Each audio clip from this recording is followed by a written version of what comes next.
Agora deu. Bom dia.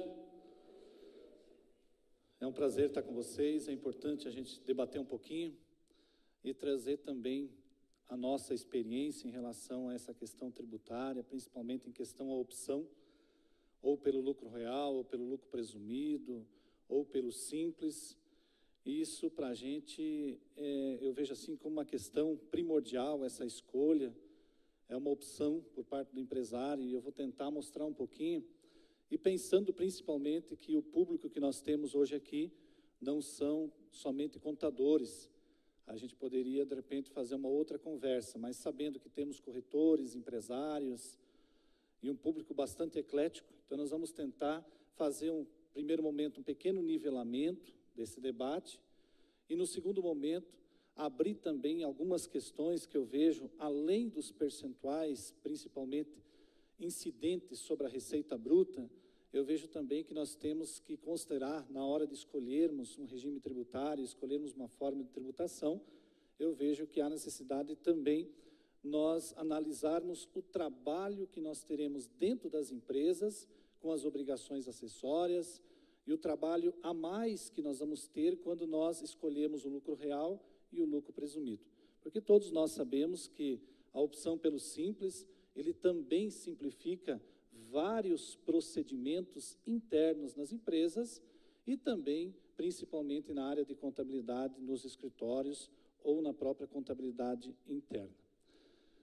Então, não sei se o pessoal está colocando aí para a gente. Então, está aí. Primeira questão aqui, gostaria de mostrar só um pouquinho a questão aí propriamente conceitual, para aqueles que ainda não se habituaram, o que seria o lucro real. Então, nós temos aqui o lucro real, é o lucro líquido do período, ajustado aí pelas adições e exclusões. Essas adições e exclusões, elas criam bastante confusão, principalmente bastante dúvida, na hora de saber o que nós podemos excluir e o que nós somos obrigados a adicionar no lucro real. E, recentemente, nós temos aí a publicação da Lei 12.973, que, para aqueles que optaram por ela, já está em vigor, para aqueles que não fizeram opção por ela, ela entra em vigor a partir de janeiro de 2015. E essa legislação toda, eu vejo que há uma necessidade de a gente entendê-la profundamente, para que a gente possa ter segurança se vamos ficar com o lucro real presumido e aquelas possibilidades que a gente pode ficar com o simples. Essas adições e essas exclusões que nós até dominávamos bem, principalmente como contadores, agora com a entrada das novas normas de contabilidade, vários procedimentos de ajuste da área contábil para a área fiscal foram realizados aí com essa nova legislação, e um cuidado todo especial é importante em relação a isso, mas isso eu vou falar um pouquinho mais para frente. Aqui, o lucro real, as pessoas jurídicas que são obrigadas ao lucro real. Via de regra, são alguns segmentos dentro da sociedade. Tem algumas áreas que o próprio fisco tem interesse em controlá-las, em acompanhá-las mais de perto, e aí elas são obrigadas ao lucro real. E também aquelas empresas, pela própria receita, aqui nós temos, no caso aqui, primeiro, receita total superior a 78 milhões, então essas empresas estão obrigadas a optarem, a fazerem a escolha, não sobra outra, Eles são obrigados ao lucro real. Aqui um pouquinho, mostrando algumas atividades, nós temos várias atividades aqui, mas vocês vão ver que são atividades bastante estratégicas, que o fisco toma o cuidado, o zelo, para que ele seja acompanhado pelo lucro real. Então, nós temos aqui na tela as atividades de banco, bancos comerciais, bancos de qualquer natureza, aqui, caixa econômicas, enfim, você vai perceber que é todo o setor aí bancário obrigado aí ao lucro real. Ainda nós temos aqui a questão das empresas que receberam, que tiveram lucros ou rendimentos ou ganho de capital oriundos do exterior. Então, é também um segmento aqui que é prioritário de cuidado, de zelo por parte do fisco e que estão aí obrigadas também ao lucro real. Temos ainda aqui aquelas empresas que autorizadas pela legislação tributária, que usufruam ou venham usufruir de benefícios fiscais relativos a isenções, etc. Tem lá um plano especial na área tributária, etc. Eles devem aí ser tributadas pelo lucro real. E ainda no item 5 aqui, que no decorrer do ano calendário efetuar um pagamento mensal pelo regime de estimativa. Aqui, quando você faz pelo regime de estimativa, automaticamente você já está fazendo a adesão aí ao lucro real. Então, uma vez feita essa opção, ela é irretratável, automaticamente você deve continuar daí para frente como lucro real. Ainda aqui, aquelas que exploram as atividades de prestação cumulativa, contínua, assessoria creditícia, mercadológica, gestão de crédito, enfim, novamente ligado à questão das factories, etc.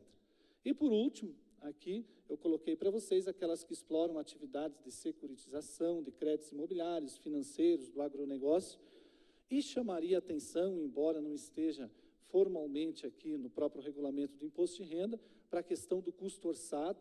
Então, enquanto você ainda estiver com a adoção do custo orçado, você precisa continuar pelo lucro real. Aqui, uma questão do lucro presumido. Evidentemente que o lucro presumido ele é mais simplificado do que o lucro real, até porque o lucro presumido você não tem que ter todos aqueles cuidados inerentes ao lucro real, porque a própria receita bruta já é suficiente para fazer aí a presunção do lucro que você vai ter. E essa presunção, ela varia por atividades, atividade comercial, de prestação de serviços, variando aí principalmente nesse segmento que nós estamos falando aqui hoje, tratando, entre presunção de 8% e 32%. Aqui, fizemos ainda uma pequena colocação, dizendo, olha, todas aquelas empresas que não são obrigadas ao lucro real, logo podem fazer opção pelo lucro presumido. Aqui fiz uma pequena comparação também, o doutor Silas já mostrou, eu acho importante a gente se certificar bem, essa análise de qual caminho seguir, ele deve ser muito criterioso para que não haja simulação, para que não haja fraude, etc. E a gente percebe assim que às vezes a gente busca, principalmente empresários, às vezes tem aquela ideia de buscar forçar um pouco isso não é salutar, eu acho que tem que ter um cuidado bastante grande. Aqui, em relação ao lucro real, estamos comparando ele com o lucro presumido. O lucro real ele tem uma peculiaridade aí que os tributos aí ligados a COFINS e ao PIS também, eles são calculados de maneira não cumulativa, ou seja, há possibilidade de apropriação de créditos. Para aquelas pessoas que não conhecem muito sobre tributação, empresários, corretores, que não é bem a área de vocês estudar essa matéria, diria assim, você toma créditos por algumas situações e depois você vai ver se você tem que pagar e quanto você tem que pagar. Então, aqui estão as alíquotas, o PIS 1,65 e também a COFINS 7,6. Quanto ao lucro real, aí depois de feito todos os ajustes, você parte da contabilidade comercial, e hoje eu diria assim que o LALUR, gente, embora ele já vai passar a ser obrigatório digital com a nova legislação, eu diria que ele vai ter muitos ajustes. Nós vamos ter, dependendo das situações, dezenas, centenas de ajustes, porque nós vamos ter aí a questão do impairment, ajuste a valor presente, valor justo, tem uma série de situações que estão obrigadas as empresas aí por força das normas de contabilidade e que devem ser ajustadas no LALUR, adicionadas ou excluídas em cada uma das circunstâncias que devem ser avaliadas. Então, está aqui o imposto de renda, no final, sobre esse lucro real efetivo. As alíquotas do imposto de renda, o adicional e da contribuição são os mesmos para o lucro real e lucro presumido. Temos aqui os 15% imposto de renda e um adicional sobre o excedente mensal ou trimestral de 10%. Nós temos aí o limite de R$60 mil por trimestre e acima desse limite já há incidência dos 10%. E a contribuição social, 9%. Mas é sempre importante lembrar que essas empresas estão obrigadas aí ao recolhimento do INSS e, se forem prestadoras de serviços, tem ainda a incidência do ISS, que varia aí no Brasil, em torno de 2% a 5% sobre essas atividades que nós estamos tratando hoje aqui. O lucro presumido, as alíquotas PIS e COFINS, 0,65 e 0,3, elas também incidem aí sobre a receita bruta, e a 12.973 ela faz uma pequena alteração aí em relação ao conceito de receita bruta, que antes nós falávamos aí em relação ao faturamento. Aqui, o imposto de renda da pessoa jurídica, novamente as alíquotas são as mesmas, perdão. Nós percebemos aí que são de 10% e 15% e 9% para a contribuição social. E aí nós podemos ver na tela aí, voltando aqui um pouquinho, a alíquota direta. Então, nós já colocamos aí na área comercial, a alíquota, via de regra, tá? Tem que cuidar um pouco, porque tem alguns segmentos aí que podem estar fora desse percentual, mas a maioria está enquadrado nesse percentual. Nós temos a área comercial em torno de 1,2% de imposto de renda sobre a receita bruta. Temos aí um adicional, algo em torno de 0,8, que ele caminha para 0,8, mas claro que ele nunca chega a 0,8, mas chega próximo, dependendo aí da receita. E a contribuição social, 1,08, que totaliza aqui 6,73, somando aí o PIS e a COFINS. Na área de serviços fica já bastante mais pesado, mais significativo. Agora, lembrando sempre que essas empresas não têm nenhum benefício de deixar de recolher tanta contribuição aí para o INSS, tanto a patronal quanto a descontada dos empregados, e ainda, se for prestação de serviços, tem que ficar atento ao ISS. A maioria dos segmentos aqui que nós estamos abordando não entra a questão do ICMS, porque não desencadeia aí o fato gerador. Na área de serviços, as alíquotas diretas, 4,8 para o imposto de renda, o adicional de 3,2 e a contribuição social de 2,88. Somando aí nós temos 14, algo em torno de 14,5% e mais o INSS, e ainda se for prestação de serviço, mais o ISS, que é devido ao município. Aqui, as considerações gerais, eu coloquei alguma questão também sobre o regime especial de tributação. Vale a pena as empresas avaliarem, as empresas desse setor, se você consegue se enquadrar nesse regime. Eu recomendaria que fosse um cuidado bastante grande, porque ele é irretratável depois de feito a adesão a ele. É o famoso RET aí da Instrução Normativa da Receita Federal, a 1435 de 2013. Aqui nós temos, para caso da incorporação imobiliária, onde ela pode recolher 4% das receitas mensais a título de imposto de renda, contribuição social, PIS e COFINS. Mas, claro que tem que ter todo aquele patrimônio de afetação, é importante você ver detalhe a detalhe, nós não temos como detalhar isso tudo hoje, e nem é nosso objetivo, mas a instrução normativa ela deixa bem claro como que deve ser feito esse procedimento. Tem aí também a questão do 1% sobre as receitas mensais recebidas, e aqui você vê que é pelo regime de caixa mesmo, né? Para aqueles empreendimentos menores que se enquadram aí no programa Minha Casa Minha Vida do governo federal. Um outro cuidado que eu acho importante é em relação às obrigações acessórias. Eu vejo de fundamental importância que o empresário, que o contador debatam aí sobre essas obrigações acessórias, porque elas representam um custo efetivo para as empresas. E nós vemos, muitas vezes, a gente não pode fazer a opção pelo lucro real, muitas vezes, porque o empreendimento imobiliário, às vezes, carece de organização interna. E sem organização dentro das empresas, é quase impossível você fazer a opção pelo lucro real. E a gente sabe que muitas empresas no Brasil, elas não têm uma retaguarda interna suficiente para que a gente possa atender aí, principalmente, obrigações acessórias, o SPED, o LALUR digital. Nós temos aí outras exigências pela 12.973, livro razão auxiliar, tem um monte de situações, subcontas que nós temos que ter cuidados, como fazer isso, tudo isso tem que ser transcrito. E isso aí não depende só do profissional da contabilidade, depende muito da sintonia entre a empresa e também o profissional ou o escritório de contabilidade. E aqui embaixo eu coloquei ainda, o lucro real exige uma mudança de cultura. Então, o empresário que não tem a cultura do lucro real precisa primeiro se atualizar, precisa primeiro estudar, ficar próximo do seu profissional da contabilidade, ouvir dele todas as exigências do lucro real, para que ele possa ter tranquilidade ao fazer a escolha pelo lucro real.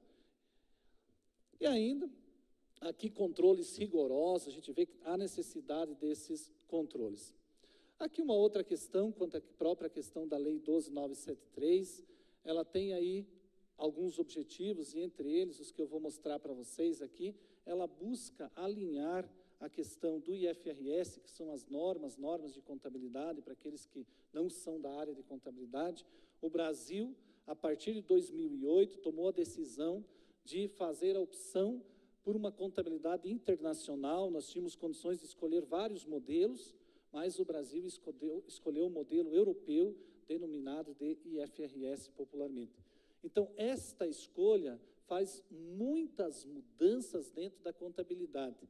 E essas mudanças agora tem que ter um cuidado todo especial para que a gente não incorra em situações que possam levar a autos de infração, autuações por parte do fisco, quando a gente usa essas normas, que não tem mais outras normas a serem utilizadas, somente essas normas de IFRS. Então, com a 12.973, o Fisco Federal já havia também soluções de consulta, nós temos uma solução de consulta bem interessante, 184, que também mostra claramente como o fisco se posiciona em relação a algumas questões destas normas de contabilidade. Aqui nós vemos os controles em subcontas. Então, para quem estiver aí no lucro real, lucro presumido, mas principalmente no lucro real, essas subcontas são muito exigentes. Você tem que desmembrar item por item. Essas contas são contas de lançamento, que tem vários cuidados que têm que ser tomados. As adições e exclusões do LALUR, todo cuidado é pouco aqui, eu diria assim, que vale a pena pensar bastante. Isso também representa uma organização interna das empresas. E ainda, nós temos aqui a questão do impairment, é um fato novo também, para quem não é da área de contabilidade, ele é obrigatório para as empresas, segundo o próprio Conselho Federal de Contabilidade, mas aí, veja, não é pelo fato de ser obrigatório em questão de contabilidade que o fisco aceita isso como despesa. O impairment, por exemplo, só pode ser considerado como despesa lá no LALUR quando você fizer a alienação ou baixa do bem. Então, significa que na hora que você faz o reconhecimento da perda por impairment, não há nenhum tipo de reflexo aí no lucro real. Temos aí também a questão do ajuste a valor presente, que é importante que seja avaliado. A questão imobiliária, as vendas muitas vezes são feitas a longo prazo, as próprias incorporadoras acabam bancando situações, e aí tem tratamento tributário diferente para a questão dos juros e para a questão do valor principal. Então, aqui eu chamaria atenção, é importante que cada um se atente a isso também. Ativos qualificáveis, aqui é uma figura nova também para nós no Brasil, e as imobiliárias trabalham só, o setor imobiliário trabalha só com ativos qualificáveis. Empreendedores que começam a construir uma edificação, ao longo dessa construção, leve ela 1 ano, 2, 3, etc., quanto tempo levar, esses juros incidentes para construir esse empreendimento, ele tem um tratamento diferenciado na área tributária. Contabilmente, ele deve ser ativados como parte do custo desses bens, mas, num segundo momento, tem que ter todo um cuidado, toda uma segregação desses custos, porque eles não podem fazer parte aí da maneira como nós estamos acostumados em contabilidade. Então, aqui, vale a pena ficar bastante atento. A 12.973, ela traz esclarecimentos bem objetivos quanto a isso, mostrando como deve ser tratado. Outra questão, a própria depreciação. Então, por exemplo, a depreciação, ela é fator de créditos, aí, principalmente para PIS e COFINS. Aí entra a questão do custo atribuído, que hoje é permitido no Brasil, quando você faz a adoção pelas normas de contabilidade, pela primeira vez, mas isso não é um sistema de reavaliação, ele não pode permanentemente ser utilizado. Então, também eu chamaria atenção para que a gente ficasse atento a essa questão, porque hoje as alíquotas de depreciação estabelecidas pelo fisco como sendo aquelas máximas admitidas, a contabilidade ela não adota necessariamente essas alíquotas. Ela tem alíquotas próprias, baseadas em laudos, por mais simples que esses laudos possam ser, eles são os que devem ser utilizados em contabilidade. E todas essas diferenças devem ser ajustadas também. Então, chama atenção, estou mostrando 3, 4 situações para dizer para vocês todos os cuidados que são necessários no lucro real. Porque às vezes a gente pensa assim, fizemos o cálculo, o lucro real para nós é melhor, o contador já vai fazer. Mas muitas vezes não basta só essa escolha, é preciso toda uma reestruturação dentro da empresa. As grandes empresas, quando a gente visita e faz treinamento, elas têm todo um suporte dentro delas que pode fazer a escolha lucro real, presumido, o que for necessário. Agora, as pequenas, médias empresas têm que ter muito cuidado ao entrar no lucro real. Por quê? Porque tem bastante exigência que tem que estar lá dentro da empresa e não só nos escritórios de contabilidade.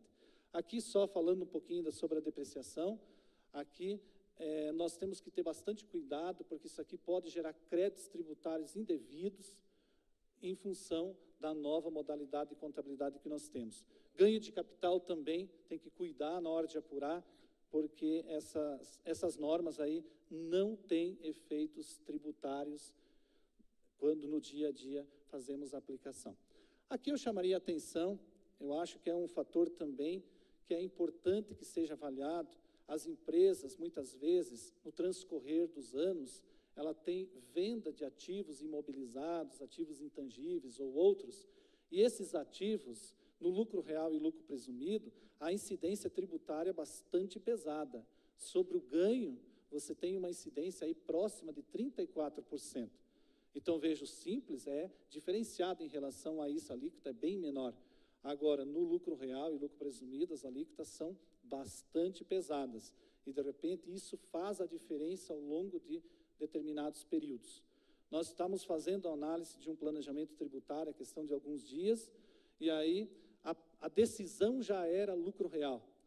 É uma empresa pequena, etc. tal, e no final, quando perguntei para ele, você tem intenção de alienar algum bem durante o ano 2015? Ele falou, tenho. Eu tenho intenção de alienar vários bens. Mas então vamos ver qual vai ser o valor dessas alienações. Qual é o custo desses bens? E aí, quando fomos calcular, provavelmente o simples passaria a compensar em função da alta carga tributária do ganho de capital para lucro real e lucro presumido. Então, resumidamente, o que a gente queria bastante aqui era provocá-los no sentido de pensar um pouco além das alíquotas que são incidência aí da receita bruta. Quando vocês forem fazer uma escolha por uma tributação, vale a pena analisar todo esse movimento, toda essa questão holística, para ver qual é realmente o regime tributário que mais vale a pena para cada uma das situações. Hoje, graças a Deus, nós temos, na maioria das atividades, condições de optar. Você pode lucro real, presumido ou simples. Mas nem sempre basta olhar só a carga tributária. Às vezes, o lucro real passa a ser interessante para você, mas quando a gente vai conhecer a empresa, a gente já diz, não dá, não tem condições. Tem que primeiro se organizar, tem que primeiro colocar a casa em ordem. Porque tem muita empresa que os controles internos são bastante precários e tal, não tem contabilidade regular completa, como exige o lucro real, e aí acaba ficando difícil. Então, eu também não quero me estender, várias situações que o Dr. Silas já comentou, eu não vou falar, e também sei que o colega que vem depois vai falar a questão previdenciária, por isso eu não entrei nela. Então, basicamente, o que a gente queria falar, e também gostaríamos de priorizar aí a questão das perguntas, que eu acho mais importante que sejam feitas ao final. Era isso que eu tinha para falar, muito obrigado, espero que vocês tenham gostado.